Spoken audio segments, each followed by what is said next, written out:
Assalamualaikum warahmatullahi wabarakatuh. Wilujeng enjing para pamirsa Simkuring Indri Agustin bade nepikeun warta dinten ieu. Cuaca panas ekstrem ayeuna kejadi perhatian masyarakat Indonesia.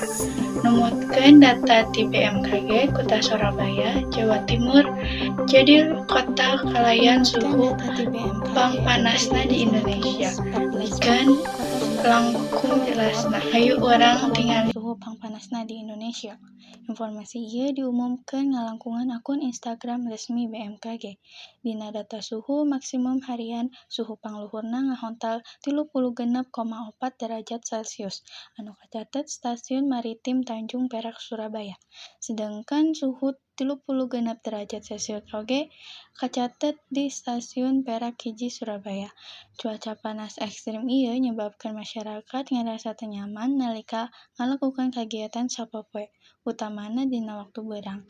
Kaayaan hawa anu panas teuing oge tiasa mangaruhan kesehatan awak, seperti gampang capek, lieur, sarta kurang cairan dina awak.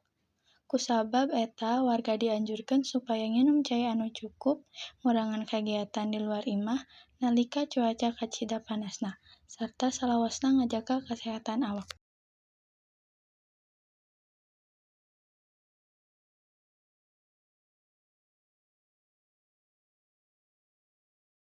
Eta tadi informasi ngeunaan cuaca panas ekstrim di kota Surabaya. Mugia urang sadayana tiasa langkung ati-ati sarta salawasna ngajaga kesehatan dina mangsa cuaca panas ieu. Hatur nuhun parantos nyaksian warta dinten ieu sareng dugi tepang deui. Wassalamualaikum warahmatullahi wabarakatuh.